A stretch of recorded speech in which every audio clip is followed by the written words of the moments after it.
빌립보서 1장 12절에서 18절. 형제들아, 내가 당한 일이 도리어 복음 전파에 진전이 된 줄을 너희가 알기를 원하노라. 이러므로 나의 매임이 그리스도 안에서 모든 시대 안과 그 밖에 모든 사람에게 나타났으니 형제 중 다수가 나의 매임으로 말미암아 주 안에서 신뢰함으로 겁없이 하나님의 말씀을 더욱 담대하게 전하게 되었느니라.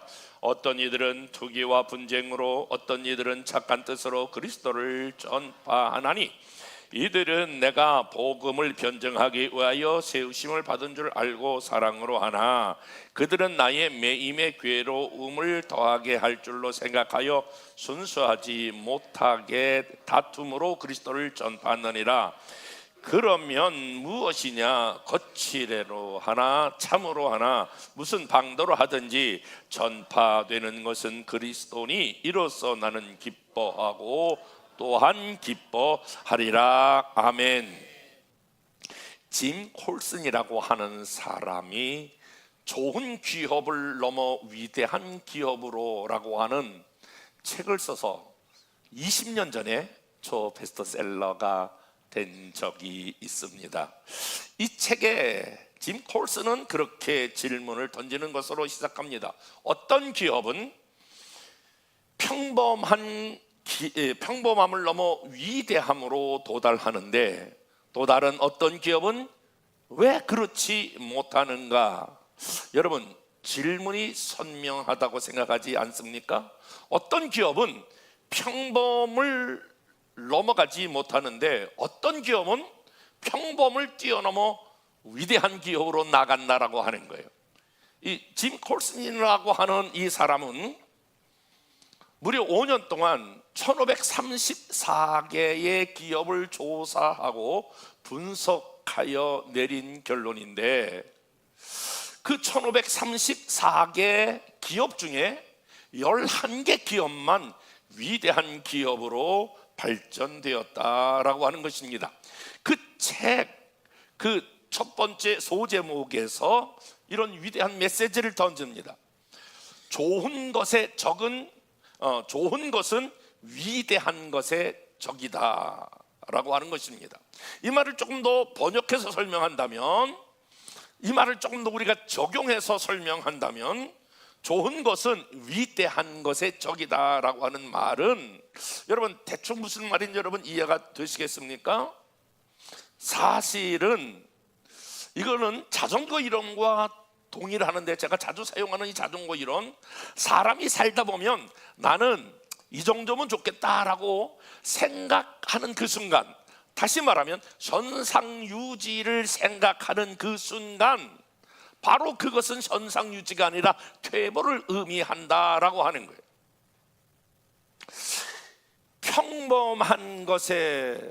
평범한 것은 위대한 것의 적이다라고 하는 거예요. 자전거가 여러분 앞으로 나가지 아니하면 두 가지 중에 하나, 쓰러져 있든지 자빠져 있든지 둘 중에 하나라고 하는 거예요. 우리의 사람이 앞으로 전진하지 아니하면 그 사람은 삶도 그렇고 기업도 그렇고 신앙생활도 그렇고 앞으로 나가는 것이 아니라 반드시 어떻게 돼 있다고요? 쓰러지거나 자빠져 버리게 된다라고 하는 거예요. 영적인 면도 마찬가지예요. 저는 이것을 오래전에 읽었던 책인데 다시 묵상하면서 평범한 것은 위대함의 적이 된다라고 하는 것을 이렇게 제가 제 신앙생활로, 제 목회생활로 적용하여 한때 사용했던 적이 있는데, 편안한 것은 성숙함의 적이 된다. 한번 따라해 볼까요? 편안한 것은 성숙한 것의 적이 된다. 나는 이 정도면 괜찮아, 나 신앙생활 잘하고 있는 거야, 나는 지금 잘 살고 있는 거야, 우리 가정은, 우리 사업은 나는 괜찮아 라고 하는 것은 성장하고 성숙함의 적이 된다라고 하는 거예요. 고린도후서 4장 16절 바울은 이렇게 설명하고 있거든요. 시작. 그러므로 우리가 낙심하지 아니하노니 우리의 겉사람은 낡아지나 우리의 속사람은 날로 새로워지는도다. 제가 얼마 전에 30대 후반 약 40대에 와 있는 어떤 목사님이, 그러니까 아주 정말 우리 아들보다 한참 어린 목사님이, 목사님 요즘 나이가 40이 되니까 몸이 좀 약간 이상해져요. 그래서 그러지, 30에서 40 되면 몸이 축축 늘어지고 뭐 하는 것도 에너지를 잃고 그러지, 나이가 말해주는 거야. 이렇게 얘기하다가, 여러분, 사람의 나이는 아무리 젊게 산다고 해도 나이는 무시할 수 없는 거거든요. 어느 때는 이렇게 생각을 해요. 나도 늙음의 문턱에 와 있는 것이 아닌가, 이런 생각을 하는데, 시간이 지나면 그렇게 우리가 점점 약해지는 것처럼, 육체가 오늘 낡아지는 것처럼, 우리의 영도, 우리의 영적인 사람도 가만히 있으면 성장하고 성숙하는 게 아니라 퇴보하고 약해진다라고 하는 거예요. 그래서 바울은 이런 위대한 말씀을 증거하잖아요. 빌립보서 3장 12절부터 14절까지를 쭉 같이 한번 읽어볼게요. 시작. 내가 이미 얻었다 함도 아니요 온전히 이루었다 함도 아니라 오직 내가 그리스도 예수에 잡힌 바 된 그것을 잡으려고 달려가노라. 13절. 형제들아, 나는 아직 내가 잡은 줄로 여기지 아니하고 오직 한 일 즉 뒤에 있는 것을 잊어버리고 앞에 있는 것을 잡으려고. 13장 14절. 푯대를 향하여. 자, 보니까 여기 바울은 지금 바울의 인생에 있어서 뭘 잡으려고 지금 달려간다라고 하는 거죠. 앞에 있는 것을 잡으려고 푯대를 향하여. 모두가 다 무엇을 의미하냐면 전진하고 지금 발전하고 향상하고 있는 것을 보여주고 있다라고 하는 것입니다. 위대한 기업으로 가지 못하는 것은, 좋은 것은 위대한 것에 적이 되는 것처럼, 우리가 이만하면 됐다, 여러분, 그 순간이 바로 성장과 성숙을 멈추는 길이 된다, 그것에 적이 된다라고 하는 거예요. 왜 그러냐면 마태복음 5장 18절에 48절에 이렇게 주님께서 말씀하셨기 때문에. 다 같이 말씀을 읽어보겠습니다. 시작. 너희도 온전하라. 우리 주님께서 우리를 너무너무 잘 보아가지고 우리가 계속 성장해서 우리의 성장이 어디까지 미치기를 원하냐면, 우리 주님의 분량까지 성장하기를, 성숙하기를 원하셔서 내가 온전한 같이 너희도 온전해야 한다라고 하는 거예요. 이거 바울이 나 다 이루었다 하는 것도 아니고, 나는 푯대를 향하여 달려가고 앞에 있는 것을 붙들려고 달려간다라고 하는 거, 다시 한번 옆에 사람과 인사해 보겠습니다. 편안한 것은 성숙함을 이루지 못합니다. 시작.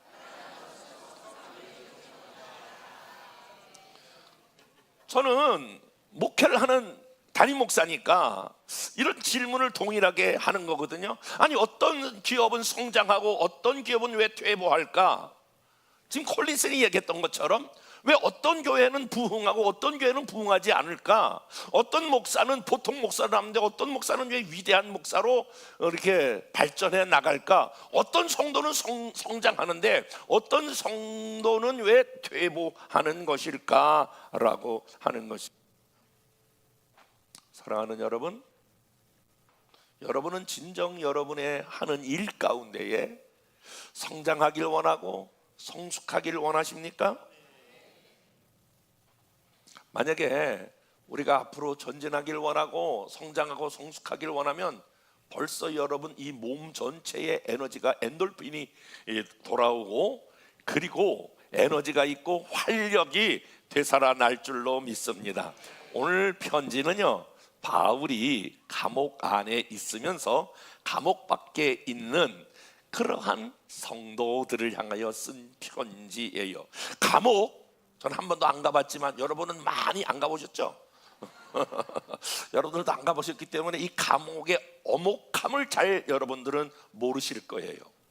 그런데 오늘 바울이 감옥 안에, 2000년 당시에 그 엄혹한 감옥 안에서 어떻게, 이게 만약에 내가 사도니까 그래도 체면치레로 빌립보 교회를 향해 여러분 기뻐하세요, 이렇게 한 번은 쓸 수 있겠지, 두 번은 쓸 수 있겠지. 근데 4장에 걸쳐서 13번이라 기뻐하라. 이것도 명령형으로 내가 다시 말하노니 기뻐하라. 이 이야기는 한마디로 말하면 바울이 뻥이 아니고 엄혹한 그 환경과 상황 속에서 바울 안에 넘치는 기쁨이 있었기에 오늘 감옥 밖에 있는 빌립보 교회를 향하여 썼다라고 하는 거예요. 여기 빌립보 4장 4절 말씀 한번 읽어볼게요. 시작. 주 안에서 항상 기뻐하라. 내가 다시 말하노니 기뻐하라. 이 말씀만 딱 보면 감옥 밖에 있는 사람이 감옥 안에 있는 사람에게 아유 얼마나 감옥 안에서 먹는 것도 그렇고 운동도 못하고 햇빛도 못 쬐고 얼마나 고생이 많아요. 그래도 기뻐하셔야 돼요. 이렇게 쓴 것 같지만, 그러나 이건 감옥 안에 있는 사람이 감옥 밖에 있는 사람에게 쓴 글이에요. 빌립보서 1장 18절, 바울이 감옥에 갇히게 된 상황이 뭘 잘못해서가 아니라라고 하는 거예요. 1장 18절 시작. 그러면 무엇으로냐? 거칠애로 하나 참으로 하나 무슨 방도로 하든지 전파되는 것은 그리스도니 이로써 나는 기뻐하고 또한 기뻐하노라. 원수들이 바울을 지금 감옥 안에 잡아놓거든요. 그런데 뭐나 이 감옥 안에서 저놈들 내 두고 봐라. 나가면 너 반드시 내가 복수하리라. 아니면 저놈들이 나를 이렇게 감옥에 갖다 놓을 수 있어? 이런 거 저런 걸 따지지 아니하고 그 엄혹한 위기 속에서 바울이 지금 이 기쁨으로 차고 넘쳤다라고 하는 것은 위기 속에서 드러나는 그러한 무슨 저력이 있는 거예요. 사랑하는 여러분, 제가 이렇게 살아가면서 또 목회하면서 보니까 신앙생활 여러분의 믿음은 평범할 때, 좋을 때, 문제가 없을 때는 아무로 드러나지 않아. 위기가 찾아올 때에 여러분의 믿음이 드러나는 저력 있는 믿음이 되기를 주님의 이름으로 축복합니다. 그러니까 근데 여러분 중요한 건 위기라고 하는 것은 앞으로 1년 있다 오세요. 아직 젊었을 때는 오지 말고요. 나이 먹었을 때 오세요. 내가 젊었을 때는 오고 나이 먹을 때는 이제 한감 넘으면 오면 안 돼요. 이런 게 아니잖아. 위기는 시시각각으로 우리의 삶 가운데 언제든지 어떤 상황이 찾아올 수 있는 위기인데, 중요한 거는 위기 속에서도 흔들리지 않는, 움직이지 않는 이 바울이 경험했던 이 넘치는 이 기쁨의 저력이 저와 여러분에게 있기를 주님의 이름으로 축복합니다. 그래서 저는 오늘 여러분 제 설교를 제발 부탁해요. 설교로 듣지 말고 여러분의 삶에 그대로 적용하면 요 세 가지를 하나님께서 어떻게 우리에게 훈련시키는가라고 하는 것을 여러분 딱 진짜 부탁해요. 오늘 이런 부탁을 드릴게요. 그냥 목사님이 설교하니까 난 듣는다 그러지 말고 여러분의 삶의 원칙으로 딱 자리를 잡으면 어떤 위기 속에서도 흔들리지 않는 믿음의 그런 저력을 갖게 될 줄로 믿습니다. 그래서 하나님께서 성숙을 위하여 오늘 바울은 세 가지의 훈련을 받았고 그 세 가지 훈련을 통과했다, 이런 말씀을 드리려고 그래요. 첫 번째로 하나님께서 우리에게 훈련시키는 것은 상황과 문제가 찾아왔을 때에 어떻게 그것을 극복하느냐라고 하는 거예요. 아까도 말씀드렸습니다만 우리의 상황이 별로 좋지 않아요. 여러분의 상황 보나마나 내가 들어보나마나 별로 썩 그렇게 100점 만점에 100점입니다. 나 만점이에요. 난 할렐루야 아멘. 난 눈을 뜨고도 감사, 눈을 감아도 감사, 막 그런 것만 넘치는 것 같지만 상황과 위기가 우리의 삶에 수시로 찾아왔을 때에 어떻게 그것을 극복하느냐 하면 하나님의 눈으로 그 상황과 문제를 해석하는 훈련을 하셔야 돼요. 한번 따라해 볼까요? 하나님의 눈으로 해석하라. 다시 한번 하나님의 눈으로 해석하라. 바울이 지금 어떻게 돼 있다고요? 감옥 안에 있는데, 감옥 안에 있으니까 빌립보서 1장 13절 14절 이렇게 지금 밖에서는 현장이 이렇게 지금 문제로 터져버려요. 13절 시작. 이러므로 나의 매임이 그리스도 안에서 모든 시위대안과 그 밖의 모든 사람에게 나타났으니 14절. 형제 중 다수가 나의 매임으로 말미암아 주 안에서 신뢰함으로 겁없이 하나님의 말씀을 더욱 담대히 전하게 되니라. 바울이 딱 갇히니까 바울을 따르던 제자들이 어머나 우리 사도가 우리 목사님이 감옥에 갇혔네.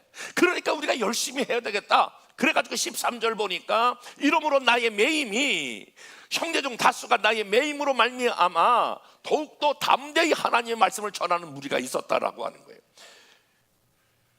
그런데 여기 좀 말씀을 보면 빌립보 1장 12절, 형제들아 내가 당한 일이 도리어 복음 전파의 진전이 되는 줄 너희가 알기를 원하노라.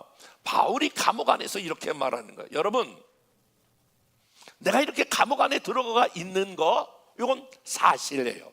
이건 팩트예요.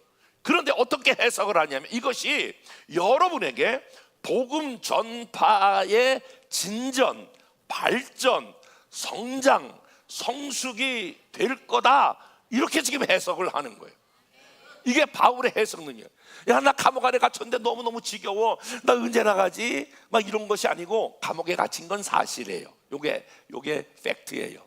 그런데 뭐라고 말하냐면, 해석을 어떻게 하냐면 이것이 밖에 있는 여러분들에게는 도리어 모든 사람이 복음을 전파하는 줄을 너희가 알기를 원하노라.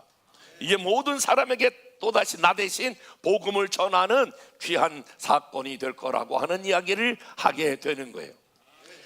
요셉도 마찬가지예요. 창세기 50장 20절 말씀 다 같이 한번 읽어보겠습니다. 시작.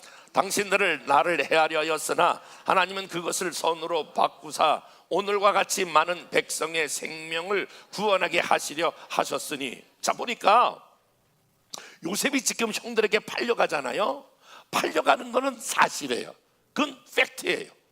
그런데 요셉이 어떻게 그것을 해석하냐면, 내가 이렇게 팔려간 것은, 너 두고 봐 이놈의 새끼들, 네 형제들, 큰형 루벤부터 너 누구, 내가 앞으로 20년 후에 30년 후에 내가 살아가지고 내 눈가를 부어버려, 손목가지를 부어버려, 막 이렇게 지금 복수심으로 가득 찬 게 아니라 사실은 감옥에 갇힌 게 사실인데 해석을 어떻게 했다고요?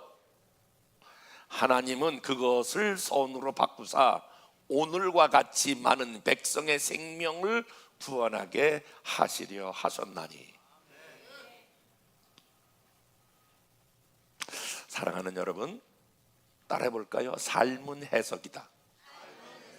옆에 사람과 삶은 결혼 이러지 말고 삶은 해석이다. 시작. 다시 한번, 이번에는 신앙은 해석이다. 꿈보다 해몽이란 말이 있는데, 여러분, 모든 문제는 어떻게 사실이 중요한 게 아니고, 오늘 여러분이 어떤 문제가 있느냐, 그게 중요한 거 아니고 그걸 어떻게 해석하느냐가 여러분의 인생과 신앙을 바꿔놓는단 말이에요. 그런데 그 해석을 어떻게 해야 되느냐? 하나님의 관점에서 그걸 해석해야 된다는 거예요. 그러니까 모든 문제는 문제가 아니에요. 문제를 문제로 삼으면 안 돼요. 그런데 그걸 어떻게 해석할 거냐? 오늘 바울은 감옥 안에 있는데 내가 감옥에 갇힌 게 오히려 여러분에게 복음을 증가하는 기회가 될 겁니다. 요셉은 팔려가서 지금 팔려가는 건 사실인데 도리어 하나님께서 이것을 선으로 바꾸사, 지금 내가 애굽의 총리가 됐을 때에 우리 이스라엘 백성, 유다 백성을 구원하기 위해서 나를 먼저 이곳에 하나님께서 그 애굽의 총리로 세우셨다라고 하는 게 오늘 요셉의 해석이란 말이에요. 욥도 마찬가지예요. 욥도 해석을 잘했어요. 욥기 1장 21절 22절 보면 다 같이 한번 볼게요. 시작. 이르되 내가 모태에서 알몸으로 나와 싸운즉 또한 알몸이 그리로 돌아가올지니라. 주신 이도 여호와시요 거둔 이도 여호와시오니 여호와의 이름이 찬송을 받을지어다 하고 이 모든 일에 욥이 범죄하지 아니하고 하나님을 향하여 원망하지 아니하리라. 여러분, 여기서 원망이 안 나올 수가 없어요. 10명의 자녀 다 잃어버렸어요. 재산 가지고 있는 거 한꺼번에 다 잃어버렸어요. 근데 어떻게 하나님을 원망하지 않았을까요? 이게 사실이거든요. 지금 이때는 다 인간은 누구나 다 이때에 하나님을 원망하고, 하나님 도대체 하나님 살아계시냐, 하나님 돌아가셨냐, 하나님 어디 출장 가셨냐, 뭐 이렇게 나오는 게 당연한 거거든요. 근데 원망하지 않았다, 이거는요 설교하기 쉬워. 여러분, 어려운 일 당해도 원망하지 말아야 됩니다 라고 말하긴 쉬워요. 그런데 원망하지 않는 건 어려워요. 여러분이 머리로 이해하는 건 대단히 중요한데 실질적인 어려움이 있을 때 원망하지 않는 거는 대단히 쉬운 게 아니에요. 그건 어떠할 때만이 가능하냐면 그 문제가 해석될 때만이 가능하다, 그런 말이에요.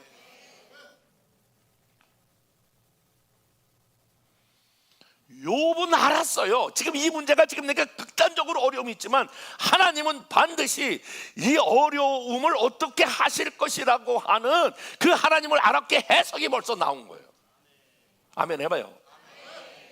여러분 하박국도 마찬가지예요. 하박국 3장 17절부터 19절 여러분 잘 아시니까 나같이 한번 읽어보겠습니다. 시작. 비록 무화과 나무가 무성하지 못하며 포도나무에 열매가 없으며 감람나무에 수칠이 없으며 밭에 먹을 것이 없으며 우리의 양이 없으며 외양간에 소가 없을지라도 나는 여호와로 말미암아 즐거워하며 나의 구원의 하나님으로 말미암아 기뻐하리로다. 19절 주 여호와는 나의 힘이니라. 자, 지금 말하면 돈은 다 떨어졌어요. 먹을 것도 떨어졌어요. 자식은 속색여요. 되는 게 하나도 없어요. 계속해서 지금 내가 가지고 있는 게 하나도 없을 그러한 상황 속에 놓여 있다, 그런 말이에요. 그러니까 아무것도 지금 감사할 조건이 없지만은 그게 상황이에요. 그게 팩트예요. 그런데 그 상황에서 하박국은 그걸로 끝나는, 그걸 해석하는 거예요. 그렇다면 나를 구원하신 하나님으로 말미암아 내가 기뻐하리로다. 그리고 다시 선포하는 거예요. 여호와는 나의 힘이니라. 여러분 해석이 다르잖아. 근데 그 사람 말 들어보면 그 사람의 미래가 보인다니까. 어떻게 문제를 해석하느냐에 따라 당신의 인생이 결정된다니까.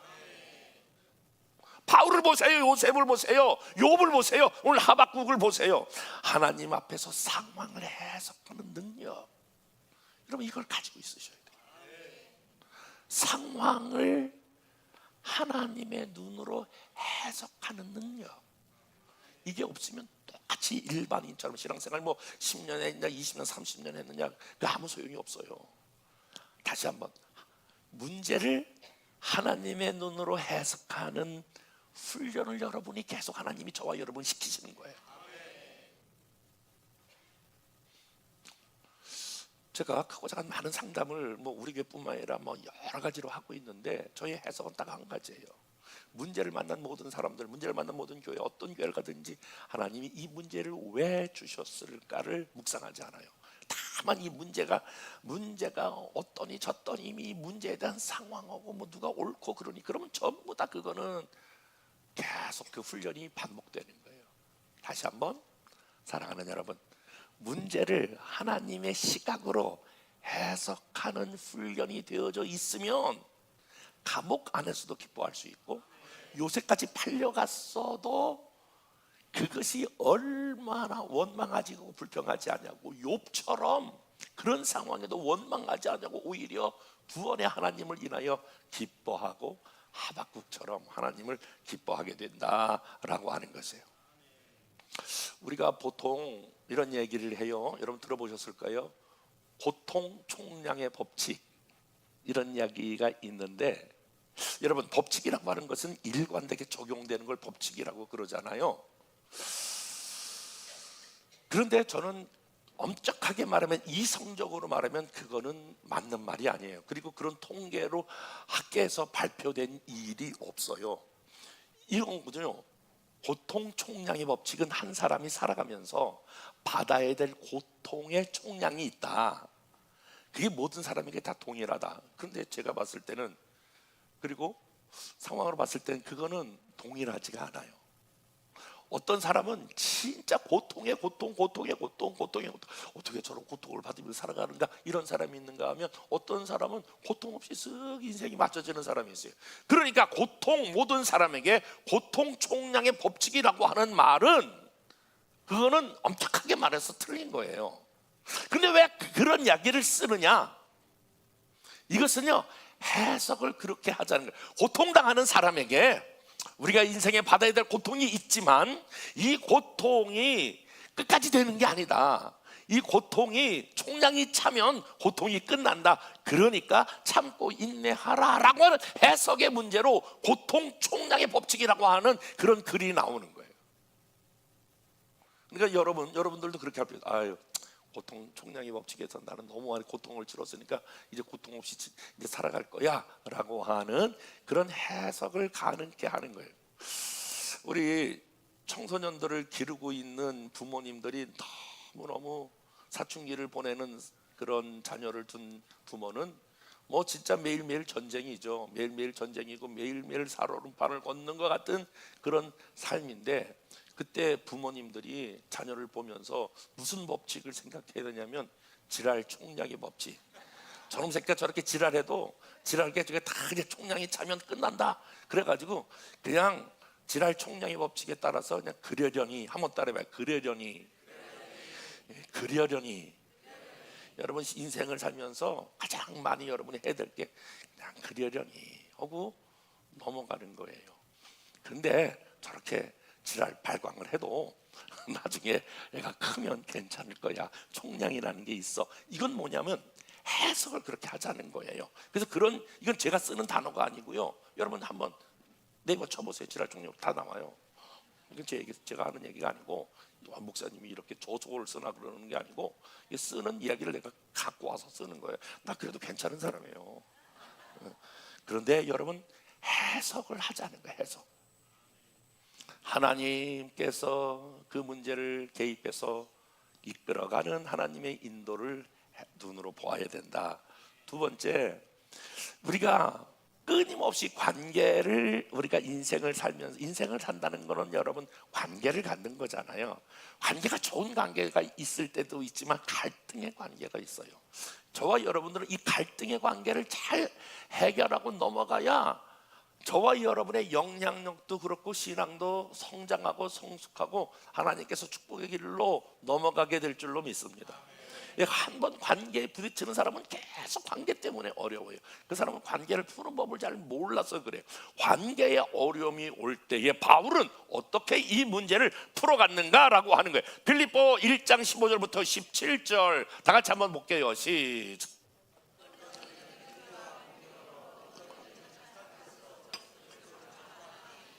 이들은 내가 복음을 변증하기 위하여 세우심을 받은 줄 알고 사랑으로 하나 그들은 나의 매임의 괴로움을 더하게 할 줄을 생각하여 순수하지 못하게 다툼으로 그리스도를 전파하느니라. 자, 여기 16절에 보니까 이들은 이렇게 나와요. 이들은 누구냐면 아까도 말씀드렸지만 바울이 복음을 전하다가 감옥에 가니까, 복음을 전하던 이 바울이 감옥에 가니까 바울을 따르는 제자들이 뭐라냐면, 야, 우리 선생님이 이제 감옥에 갔으니 어떡하냐, 우리가 이제 그 사명을 감당하자. 그러니까 바울을 지지하는 지지파예요. 이 사람들은 뭐냐면 더욱더 사랑으로, 우리도 이제 좋은 마음으로 바울 선생님이 갇히게 됐으니까 그 사명을 뒤에서 감당하자, 이런 사람이 있는가 하면 17절에 보니까 그들은 이렇게 말해요. 나의 매임의 괴로움을 더하게 할 줄을 생각하여 순수하지 못하게 하여 다툼으로 그리스도를 전파하느니라. 이 말이 무슨 말이에요? 아이고 잘됐다, 바울 지 혼자 막 능력을 행하고 뭐 엄청난 하나님의 은혜 받았고 저렇게 설치더니 감옥에 잘됐다. 야, 이제 우리 때가 왔다. 바울 밑에서 뒤에서 이렇게 언저리에 있던 사람들이 이제 바울이 감옥에 갇혔으니까 이젠 우리 때다, 우리 시간이다. 그래가지고 매임의 괴로움을 더하게 할 줄을 생각하여 순수하지 않는 마음으로, 우리도 이제 우리 때가 왔으니까 해보자. 그리고 다툼으로 그리스도를 전파했다. 여러분, 우리 인생에 이들만 있으면 얼마나 좋겠어요. 그런데 우리 인생에 그들이 있단 말이에요. 우리를 반대하는 사람이 있다라고 하는 거예요. 우리를 못마땅해 하고 우리를 시기하고 질투하고 우리에 대해서 여러분 긍정적인 메시지를 보내지 않는 사람이 있다는 거예요. 이게 끊임없이 우리 인생 가운데인데, 그 남편도 그러잖아요. 왜 남편이라고 그래? 남의 편이니까.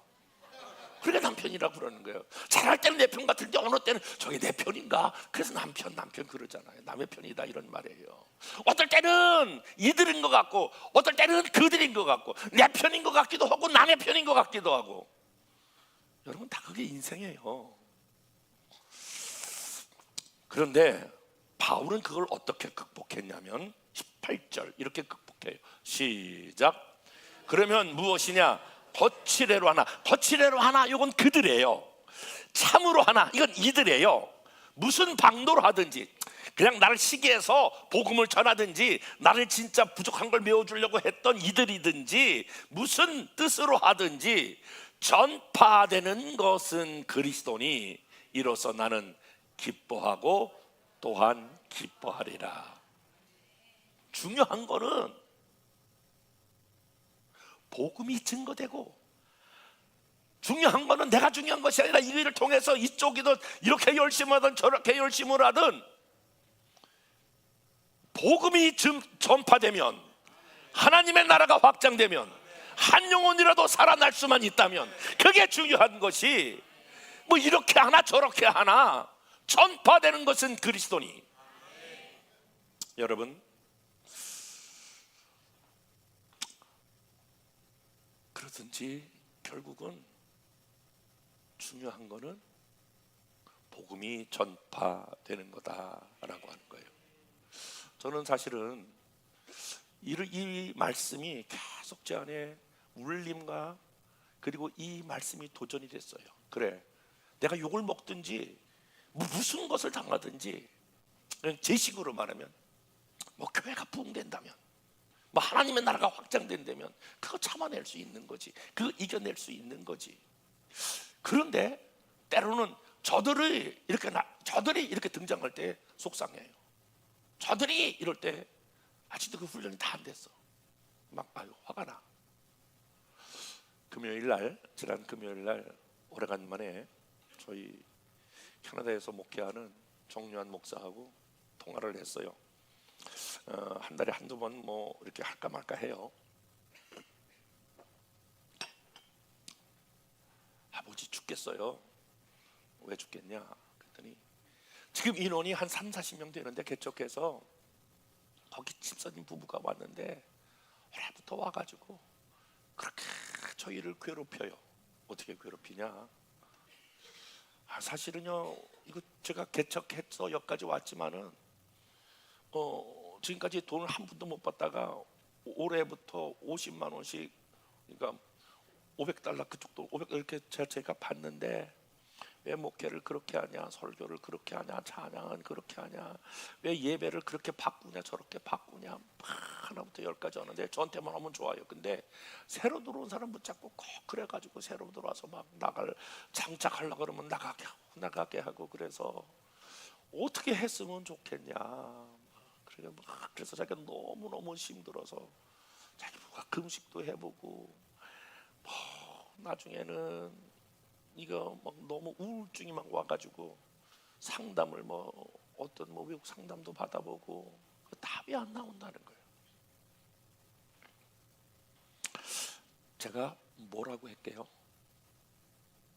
아이고, 제가 거기서 뭐라 그러면 이제 설교하는 게 안 돼. 그러냐고, 얼마나 힘들겠냐고. 아이고, 그 사람들은 하나님이 데려가지도 않고 뭐 하는 거냐고. 빨리빨리 그냥 데려가 버리든지 그렇게 하고. 그런데 마지막에 제가 하고 싶은 얘기가 있었어요. 그 이야기를 내가 마지막에 했어요. 아들아, 그건 말이야, 하나님이 그 사람을 통해서 너를 훈련하는 거야. 이야기를 내가 처음부터 하고 싶었는데 1시간은 들었어. 그리고 마지막에, 아들아, 앞으로 목회 그런 일이 비일비재하거든. 그런 것과 같이 사는 게 목회야. 그런데 그런 거를 하려면은 하나님이 너를 인내하고 인격을 다듬어가는, 하나님이 너를 훈련하는 과정이야. 사실은요, 성경, 저는 이 말씀에 굉장한 도전을 받았는데, 성경에 보면 다윗에 대한 말씀이 나오는데, 다윗이 가장 힘들고 암울한 시기가 있었어요. 그 시기가 어떤 시기냐면, 아들이 압살롬이 쿠데타를 일으켜요. 그래서 성에서 막 쫓겨가요. 그러니까 얼마나 힘든 시기예요. 아들로부터 쿠데타를 당해서 쫓겨가고 있는 다윗. 그래서 그 고통스러운데 마치 상처에다 소금을 뿌리듯이 이런 현상이 나타나요. 사무엘하 16장 5절 6절 다 같이 한번 읽어볼게요. 시작. 다윗 왕이 비후림의 이름에 거기서 사울의 친족 한 사람이 나오니 게라의 아들이요 이름은 시므이라. 그가 나오면서 계속하여 저주하고 또 다윗과 다윗 왕의 모든 신하들을 향하여 돌을 던지니 그때의 모든 백성과 용사들이 다 왕의 좌우에 있었더라. 여기에 시므이라고 하는 사람이 나오는데 사울 가문의 자손이에요. 다윗이 쫓겨가니까 이야, 그동안은 잭소리도 못하고 숨어있던 이 시므이가 어느 날 딱 등장해서 나오면서 도망가고 있는 지금 다윗을 향하여 계속해서 저주가, 내 그럴 줄 알았다, 넌 하나님의 저주를 받은 거다, 그러면서 다윗과 신하들에게 막 돌을 던지면서 그렇게 쫓아오는 한 시므이가 있었어요. 다윗이 야, 어제만 해도 잭소리도 못하고 숨어있던 저놈이 나타나가지고 나를 그럴 수가 있어? 그런데 거기서 있었던 다윗의 비서가 이렇게 말해요. 다윗의 보좌관이죠. 사무엘하 16장 9절에 보니까 시작. 수라의 아들 아비새가 왕께 여짜오되 이 죽은 개가 어찌 내 주 왕을 저주하리까? 청하건대 내가 건너가서 그의 머리를 베게 하소서 하니, 그러니까 다윗을 보좌하고 있던 충신, 오늘 여기 아비새가 저런 놈을 그냥 둘 수가 있어? 죽은 개 같은 저놈이 어떻게 나의 주군을, 왕을 저주할 수 있어? 다윗이여, 내가 가서 당장 저 사람의 목을 치겠습니다. 머리를 베게 하소서. 그때 다윗의 반응이 너무너무 은혜스러워요. 사무엘하 16장 10절 다 같이 한번 읽어볼게요. 시작. 왕이 이르되 수랴의 아들들아, 내가 너희와 무슨 상관이? 너 지금 내 일인데 네가 비서들이, 니네들이, 충신들이 나설 때가 아니다. 그러면서 요 단어예요. 한번 다 같이 읽어볼까요? 시작. 그가 저주하는 것은 여호와께서 그에게 다윗을 저주하라 하심이니 내가 어찌 그리하였느냐 할지라 누구겠느냐 하고, 혹시 시므이를 통해서 하나님이 나에게 말씀하는 것을 시므이를 통해서 하실 수 있다는 거예요. 그가 저주하는 것은 여호와께서 그에게 다윗을 저주하라 하셨을 수도 있을 것이다. 지금 시므이를 향하여 충신들은 분노해서 그의 목을 자르려고 그랬지만 다윗은 아니다. 하나님께서 저 사람을 통하여 나에게 하시고 싶은 말씀을 하시는 것이다. 이렇게 다윗이 받는 거예요.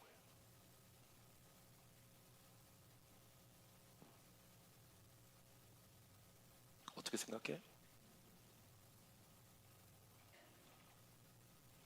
그러면서 사무엘하 16장 12절 세 번역에 이렇게 다윗이 대답을 해요. 시작.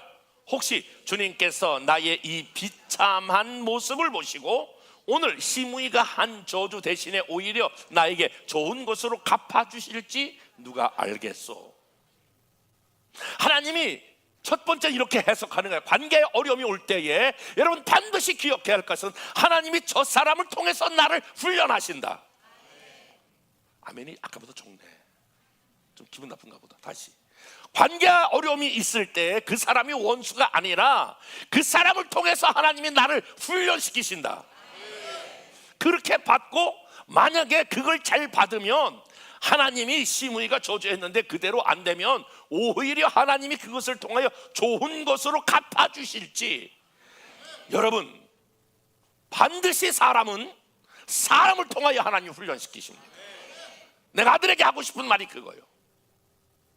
너는 이 훈련을 통과해야 된다. 이거 훈련을 너는 넘고 일어서야 한다. 사랑하는 여러분, 그러므로 여러분을 힘들게 하는 사람에게 저주하거나 그런 기도 듣지도 않아. 하나님 저 사람 빡치게 해주세요 차량 이런 거 듣지도 않아. 그런 거 오지도 마. 그 사람을 여러분의 선생님으로 모시고 잘 대접하시고 그렇게 말씀해 주셔서 내가 훈련 잘 받았다고 감사하다고 그렇게 반응해야, 이렇게 관계 안에 훈련을 해야 성장과 성숙, 성장과 성숙 그 뒤에 하나님이 주시는 축복을 경험하게 될 줄로 믿습니다.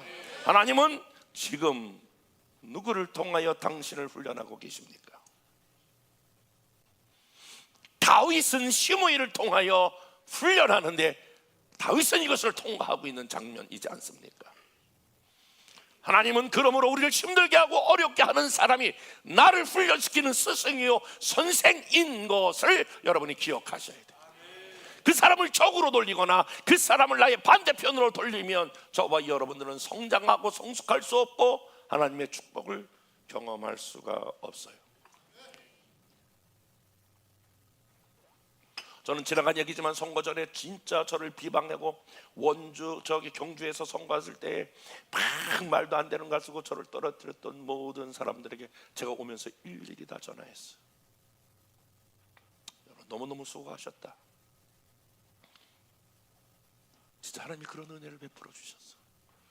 옆에 있던 장로님들이 막 눈물을 흘리면서 이건 있을 수가 없는 일입니다.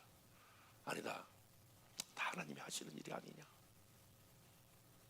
그리고 저를 힘들게 하고 저를 괴롭히고 저를 말도 안 되는 걸 했던 내가 10명의 목사들에게 다 전화를 해서 수고하셨다고, 내가 많이 배웠다고, 지금도 다 저에게 형님이라고 그러고 맛있는 거 사주겠다고 오시라고. 그래서 내가 거기 갈 시간이 없다고. 사랑하는 여러분, 여러분을 힘들게 하는 분이 여러분의 선생님이십니다. 여러분이 훈련을, 인간관계의 갈등을 오히려 여러분을 돕는 좋은 여러분 우군으로 만드시는 여러분 되시기를 주님의 이름으로 축복합니다.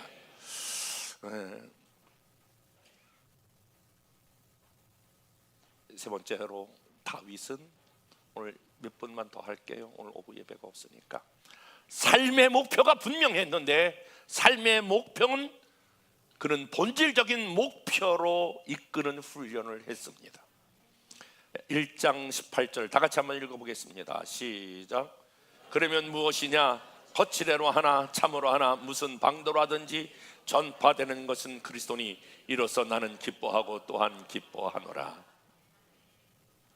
여러분, 바울이 진짜 복음을 전하는 이유는 인기를 위해서가 아니라, 돈을 위해서가 아니라, 막 떵떵거리며 살려고 하는 것이 아니라, 그 감옥 안에서도 그는 라이벌들이 그렇게 자기를 시기하고 질투해서 난리를 치는 가운데서도 바울은 더 큰 목표가 있었는데, 그 더 큰 목표가 바로 무엇이냐면 전파되는 것은 그리스도니.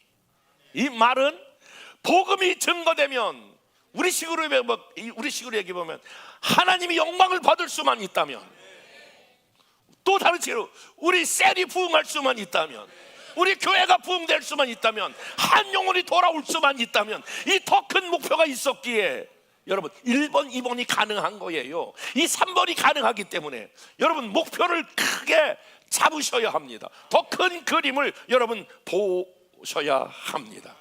여러분 잘 아시는 대로 스티븐 코비가 쓴 성공하는 사람들의 7가지 법칙에서 여기 두 소년이 등장합니다. 테레비스와 게리시라고 하는 두 소년이 등장합니다.